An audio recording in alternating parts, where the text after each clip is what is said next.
একটা মানুষ একটা সময়ের পর প্রচণ্ড শক্ত হয়ে যায়, কিন্তু শক্ত হবার জন্য তাকে কতটা আঘাত সহ্য করতে হয় তার চেয়ে আর কেউ জানে না।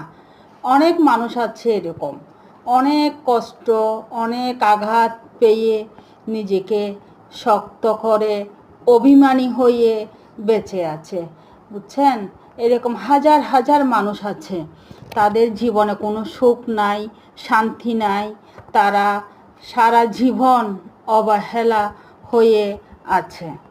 সেই জন্য এই অভিমান তারা আর কাউকে দেখাতে চায় না।